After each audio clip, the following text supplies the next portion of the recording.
McKenzie Cheryl अपने boyfriend और उसके दोस्त की हत्या के मामले में उम्र कैद की सजा का सामना कर रही है। अब नेटफ्लिक्स डॉक्यूमेंट्री द क्रैश में पहली बार कैमरे पर बोलने के बाद उसके वकील ओहायो सुप्रीम कोर्ट से एक और मौका देने की गुहार लगा रहे हैं। मैं आपको उनकी दलीलें समझाऊंगी और बताऊंगी कि चर्चित नई डॉक्यूमेंट्री इसमें भूमिका निभा सकती है या नहीं। मैं अंजने लेवी हूँ और ये है law and crime.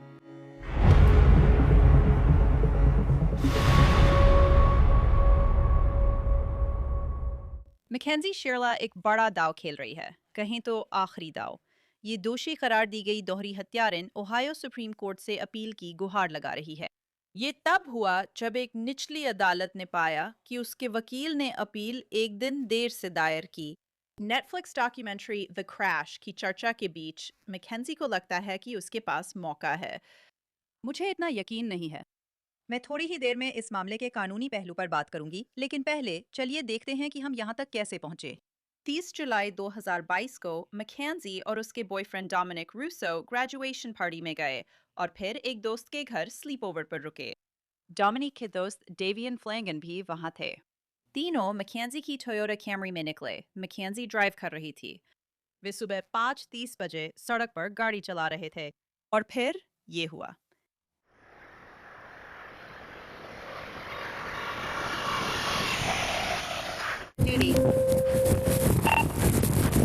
Radio.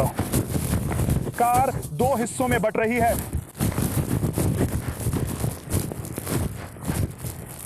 Radio, अंदर एक यात्री है, हमें तुरंत एक टीम भेजो।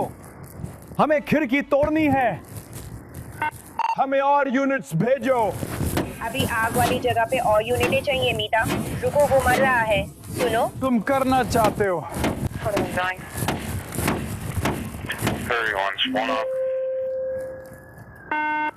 सात बाई तरफ 3 पर अलामेडा। ये भी कोई नया हादसा नहीं है, वो यहाँ कुछ समय से है।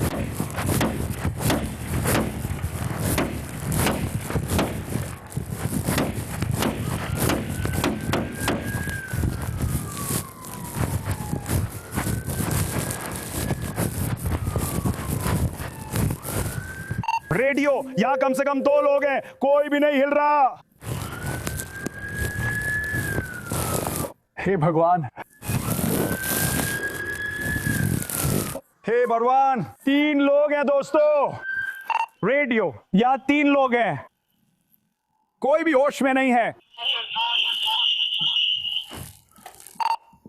कोई भी सांस नहीं ले रहा है। अरे पैकेज। उस खिड़की को तोड़ो।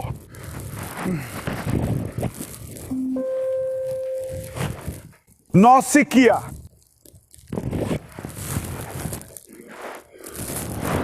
हे भगवान दोस्त। देव, उन्होंने तुम्हें क्या बताया? कुछ नहीं, ठीक है। वो यही थी। हाँ वही है। मैं तुम बैठना चाहते हो? हे भगवान।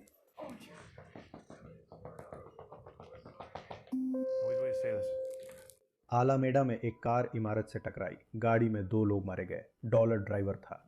कौन मरा? मुझे नहीं पता वो कौन है। एक है जिससे हम नहीं जानते, उसका नाम जैकब है। क्या कोई जैकब को जानता है? डॉम। नहीं रुको, तुम लोग क्या? गाइस, मुझे पता है हम किससे जूझ रहे हैं। आपकी बेटी ठीक है और हमसे बात कर रही है। ठीक है, मुझे आपसे एक बार और बात करनी है। बस आपको बता दूं कि हमारी स्थिति क्या है एक पुलिस विभाग के तौर पर, ठीक है? आज हम कहाँ खड़े हैं, ठीक है? मैं पूरी बात साफ साफ बता रहा हूँ। कार में ड्रग्स हैं, उसके पास मशरूम्स की एक थैली और एक तराजू था। दोस्तों, मैं पूरी बात साफ साफ कहता हूं, मुझे माफ करना, मैं सीधे सच बता रहा हूं। कार में ड्रग्स हैं, ये बहुत गड़बड़ है, ठीक है?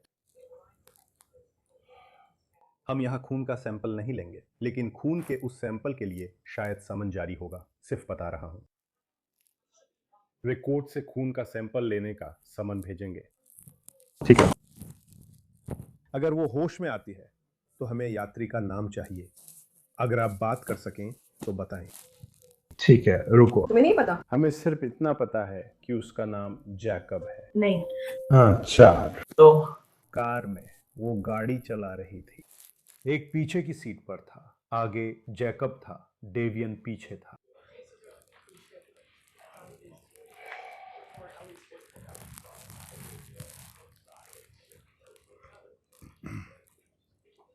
आप अभिभावक हैं, इसलिए जानने का अधिकार आपका है। ये गंभीर है। हम दोनों सबसे पहले वहां पहुंचे और पता लगाया। तो वो बेहोश थी, पर उसने हाथ हिलाया। होश में आ जा रही थी। उसे पूरी तरह से वाहन से बाहर निकाला गया था। मुझे पता है कि उसकी टांग में गंभीर चोट है। जैसा मैंने कहा, वो बोल रही थी, ठीक है, और उसने अपनी सीट बेल्ट लगाई हुई थी। हमें उसे बाहर निकालने के लिए सीट बेल्ट काटनी पड़ी थी। हाँ, शायद उसी ने तुम्हारी जान बचाई। हे भगवान, वो उसने सीट बेल्ट लगाई हुई थी। मुझे नहीं लगता बाकी लोगों ने लगाई थी। हे भगवान, हे भगवान। ये प्रोग्रेस इन एलामेडा में था। जैसा कि मैंने कहा, उन्होंने बहुत तेज रफ्तार से एक इमारत को टक्कर मारी। वो उसके पास था। उसने किसी और वाहन को टक्कर नहीं मारी थी। अपने आप पर या किसी व्यक्ति पर या बस उसके साथ किसी और के साथ होने वाला है, ये सब गड़बड़ होगा। इसका क्या मतलब है? इस वक्त तुम्हें उसकी सबसे कम चिंता करनी चाहिए। हाँ, मैं बस जानकारी इकट्ठा करने की कोशिश कर रही हूँ। मैं एक जानकारी इकट्ठा करने वाली हूँ। इकट्ठा करने वाला। मैं बस तुम्हें वही बता रहा हूं जो मुझे पता है, ठीक है? यही वो पल था जब मैकेंजी शिरिला की कार करीब 100 मील प्रति घंटे की रफ्तार से ईंट की दीवार से टकराई। 2 युवकों की मौत हुई। शिरिला बच गई। अभियोजकों ने कहा उसने जानबूझकर दीवार में गाड़ी चलाई, जिससे डोमिनिक रूसो और उनके दोस्त डेवियन फ्लैंगन की मौत हुई। शिरिला ने बेंच ट्रायल चुना, बिना जूरी के। जज ने उसे 2 हत्या मामलों में दोषी मानकर सजा सुनाई। संभावना है मैकेंजी कि तुम्हें बाकी ज़िंदगी जेल में रहना पड़ेगा। ये मेरे हाथ में नहीं होगा।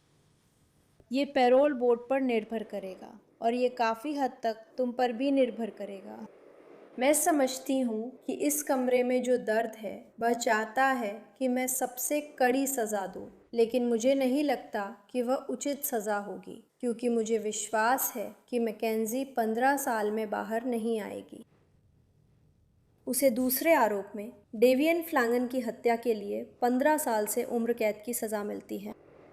पहले आरोप में डोमिनिक रूसो की हत्या के लिए उसे 15 साल से उम्र कैद की सज़ा सुनाई जाती है, जो साथ साथ चलेगी और पहले से बिताई गई हिरासत की अवधि का लाभ मिलेगा। लेकिन अब शिरिला पलटवार कर रही है। उसकी कानूनी टीम ने ओहायो सुप्रीम कोर्ट में मामला उठाया है और एक छोटे तकनीकी पेज पर बहस कर रही है, जो सिर्फ एक दिन और लीप ईयर पर निर्भर है। ये फाइलिंग चर्चा में आई कुछ हफ्ते बाद जब नेटफ्लिक्स ने द क्रैश रिलीज किया, जिसमें ये सब होने के बाद उसका पहला ऑन कैमरा इंटरव्यू था। तो इस डॉक्यूमेंट्री का अपील से क्या संबंध है? क्या ये सच में उसके केस को नुकसान पहुंचा सकती है? शिरिला ने हमेशा कहा कि ये हादसा था और वो बेहोश हो गई थी। उसके परिवार ने मेडिकल कंडीशन पॉट्स का हवाला दिया, पर उसके वकील ने कोई मेडिकल एक्सपर्ट गवाही के लिए नहीं बुलाया, तो वो दावा कभी भी अदालत में साबित नहीं हुआ है। अब वापस आते हैं इस नई अपील पर। शिरिला के वकीलों ने 27 अप्रैल को ओहायो सुप्रीम कोर्ट में अपील दायर की थी। वो मूल रूप से अदालत से इस मामले को सुनने की गुजारिश कर रहे हैं और अदालत ने अभी तक ये तय नहीं किया है कि वे सुनवाई करेंगे या नहीं। पूरा मामला एक कैलेंडर पर टिकता है। जाने क्यों? ओहायो कानून के अनुसार दोषी आरोपी के पास ट्रायल ट्रांसक्रिप्ट दाखिल होने के बाद अपनी दोष सिद्धि को चुनौती देने के लिए 365 दिन होते हैं। शेरिल का ट्रायल ट्रांसक्रिप्ट 24 अक्टूबर 2023 को दाखिल किया गया था। उनके वकीलों ने अपनी पोस्ट कन्विक्शन रिलीफ याचिका 24 अक्टूबर 2024 को दाखिल की थी। ये 366 दिन बाद है, यानी डेडलाइन से एक दिन आगे। तो ऐसा कैसे हुआ? उनके वकीलों का कहना है कि वे 2024 को लीप ईयर नहीं मानने के कारण डेडलाइन चूक गए। 29 फरवरी वो अतिरिक्त दिन उनके अनुसार उनका हिसाब गड़बड़ा दिया। लेकिन बात यह है कि अपीलीय अदालत ने इस तर्क को नहीं माना। एक जज ने लिखा कि ओहायो का कानून स्पष्ट है, आपके पास 365 दिन हैं, एक साल पूरा होने की तारीख नहीं। लीप ईयर इससे कोई फर्क नहीं डालता। अब अपील में एक और बात जोड़ी गई है। उनकी कानूनी टीम कह रही है कि वकील ने उस मेडिकल कंडीशन पॉट्स की जांच नहीं की जिससे ब्लैकआउट हो सकते हैं। उनका कहना है कि अगर उन्होंने ऐसा किया होता तो शायद उन्हें बरी कर दिया जाता। मेडिकल सबूत हैं कि मैकेंजी शरीला को पहले से मौजूद मेडिकल कंडीशन थी, जिससे गाड़ी चलाते वक्त उन्हें ब्लैकआउट हो सकता था। अब शरीला अपना मामला ओहायो सुप्रीम कोर्ट ले जा रही हैं। उनके वकील कहते हैं कि अगर एक अलग ट्रांसक्रिप्ट के आधार पर घड़ी बाद में शुरू होती, तो उनकी फाइलिंग देर से नहीं बल्कि समय से पहले मानी जाती। ये जरूरी है क्योंकि शरीला का मामला किशोर न्यायालय में शुरू हुआ था। एक जज ने तय करने के लिए सुनवाई की कि उसे वयस्क अदालत भेजा जाए या नहीं। उसके वकीलों का कहना है कि उस जज को उसका मामला कभी भी स्थानांतरित नहीं करना चाहिए था और उन्होंने इसे अपनी सीधी अपील में पहला मुद्दा बनाया। लेकिन किशोर सुनवाई की ट्रांसक्रिप्ट 15 दिसंबर 2023 तक दाखिल नहीं हुई थी, जो ट्रायल ट्रांसक्रिप्ट के 2 महीने बाद थी। शिरिल्ला के वकील कहते हैं कि 365 दिनों की गिनती 15 दिसंबर से होनी चाहिए, 24 अक्टूबर से नहीं, और इसे साबित करने के लिए रिकॉर्ड का एक उदाहरण देते हैं। डिफेंस ने किशोर ट्रांसक्रिप्ट का बार बार हवाला दिया। प्रोसिक्यूशन के जवाबी ब्रीफ ने भी इसी तरह किशोर ट्रांसक्रिप्ट का हवाला दिया और उसके बाद के फैसले और मूल अपील में वयस्क अदालत में भेजने की सुनवाई में पेश किए गए सबूतों पर चर्चा की गई, जिसमें कहा गया कि दोनों पक्षों ने इसका इस्तेमाल किया। उसके वकील कहते हैं कि इसे शुरुआती बिंदु मानना चाहिए। अपील अदालत ने इनकार किया। कानून के मुताबिक सिर्फ ट्रायल ट्रांसक्रिप्ट जरूरी है, हर सुनवाई की नहीं। अब शरीला के वकील चाहते हैं कि ओहायो सुप्रीम कोर्ट विवाद सुलझाए। उनके पास एक और तर्क भी है। भले ही उसने समय सीमा चूकी हो, वे कहते हैं कि अदालत को उसका मामला सुनना चाहिए क्योंकि दाव बड़े हैं। अपील इसे यूं पेश करती है। अगर याचिका में दिखाया गया है कि नए मुकदमे में प्रतिवादी बरी हो सकता है, तो एक्विटेबल टोलिंग के सिद्धांतों के तहत देर से दायर याचिका माफ की जा सकती है। अब हम नेटफ्लिक्स डॉक्यूमेंट्री द क्रैश पर आते हैं, जिसमें शरीला पहली बार कैमरे पर उस रात की घटना बताने की कोशिश करती हैं। वो कहती हैं, मुझे याद है मैंने सड़क पर गाड़ी मोड़ी थी और अगली सुबह अस्पताल में जागी। मेरी पूरी जिंदगी बिखर गई थी। डोमिनिक से रिश्ते पर उन्होंने कहा, शायद अब तक हमारी शादी हो जाती। रिश्ता उतार चढ़ाव भरा लेकिन अच्छा था। हम एक दूसरे से प्यार करते थे। ये वही पल है जिसके बारे में डॉक्यूमेंट्री के अंत में चर्चा हो रही है। फिल्म निर्माताओं ने बताया कि उनका वकील पूरे समय कमरे में था, जिससे उनका व्यवहार भी बदल गया। वो उनसे सलाह लेती हैं, पूछती हैं कि उनकी बात कैसी लग रही है। फिर वो कैमरे की ओर मुड़ती हैं और कहती हैं, मैं इस बात पर जोर देती हूँ कि मेरी कोई मंशा नहीं थी। उसमें बिल्कुल भी कोई मंशा नहीं थी। एक सवाल है, क्या डॉक्यूमेंट्री कानूनी रणनीति में शामिल है? क्या ये सुप्रीम कोर्ट में उसके केस में मदद या नुकसान कर सकता है? इन मुद्दों पर चर्चा के लिए मैं डायन मनाशी को बुलाऊंगी, जो ओहायो की आपराधिक बचाव पक्ष की वकील हैं और कई हाई प्रोफाइल क्लाइंट्स का प्रतिनिधित्व कर चुकी हैं। डायन, मुझे पता है आप ये केस फॉलो कर रही हैं। मैकेंजी शिरिला के ओहायो सुप्रीम कोर्ट जाने और यह कहने पर कि कृपया मेरी अपील स्वीकार करें, मेरी अपील सुने, इस पर आपके क्या विचार हैं? हाँ, देखिए मुझे लगता है कि अप्रैल में जो ताज़ा कोशिश हुई थी, उसमें उनकी पोस्ट कन्विक्शन पिटीशन इसलिए खारिज कर दी गई क्योंकि वे समय सीमा चूक गए थे और अब वे लोग आप जानते हैं अदालत से उनके लिए एक अपवाद बनाने की गुजारिश कर रहे हैं। मुझे लगता है इस मामले में उन्हें राहत मिलने की संभावना बेहद कम है क्योंकि उन्होंने समय सीमा चूक दी। बात इतनी सीधी है। उन्होंने समय सीमा 1 दिन से चूक दी, जो मुझे वाकई बहुत अजीब लगता है। मैं इस पर यकीन नहीं कर पा रही हूँ। मुझे हैरानी है कि आपको समय सीमा पता है, फिर भी एक्सटेंशन नहीं मानते और 1 दिन देर से फाइल करते हैं। ये तो ऐसा है जैसे स्कूल के दिनों जैसा बचकाना है। यही बात मुझे सबसे ज्यादा हैरान करती है, क्योंकि आपको पता है कि आपका क्लाइंट मुश्किल में है और उसे आपकी मदद चाहिए, और फिर आप ये सब बहाने लेकर आते हैं जैसे लीप ईयर है और ये सारी बेवकूफ़ी भरी बातें। मुझे अभियोजक की बातों से लगता है कि कानून साफ है। आपके पास 1 साल यानी 365 दिन हैं। क्या इससे ज्यादा स्पष्ट हो सकता है? मुझे लगता है कि इसे उलझा और आखिरी वक्त का बनाता है कि पोस्ट कन्विक्शन याचिका के कुछ हलफनामे उसी दिन नोटराइज हुए जिस दिन फाइलिंग हुई। तो ये साफ तौर पर आप जानती हैं आखिरी घड़ी के आखिरी मिनट तक इंतजार करना है। और आपकी बात सही है, आप जानती हैं अपीली वकीलों का पूरा काम ही डेडलाइंस का ध्यान रखना होता है। मेरा मतलब है अपीली वकील को पता होता है कब क्या दाखिल करना है और अगर आप फाइलिंग की डेडलाइन पूरी नहीं कर सकते तो एक्सटेंशन के लिए आवेदन करें। और आप जानती हैं डेडलाइन पूरी करें क्योंकि डेडलाइन का मतलब ही यही है, वो फाइनल डेडलाइन होती है। सही है। अदालतें अक्सर लचीली होती हैं।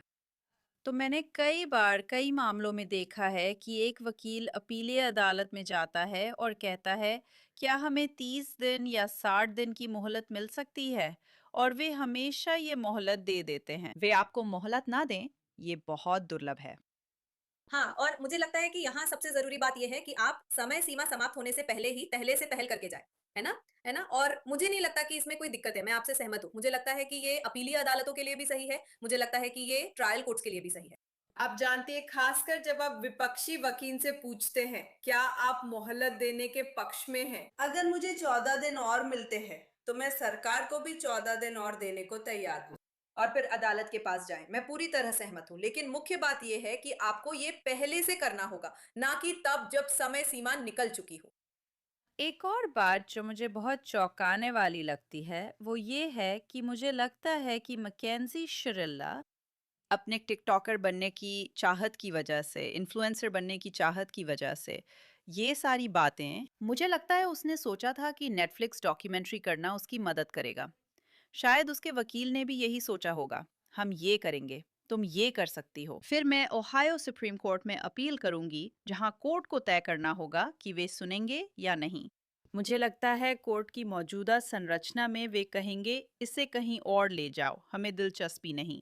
पर उन्हें लगा था कि ये मददगार होगा। मुझे नहीं लगता कि ये मदद करेगा, क्योंकि वो बिल्कुल अच्छा प्रभाव नहीं छोड़ती।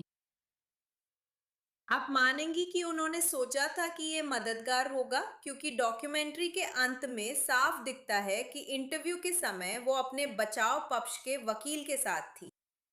लेकिन ये कल्पना करना मुश्किल है कि वे कैसे सोच सकते हैं कि ये मददगार है, खासकर क्योंकि हम मान सकते हैं कि उन्होंने पहले उसके साथ काफी समय अकेले में बिताया होगा।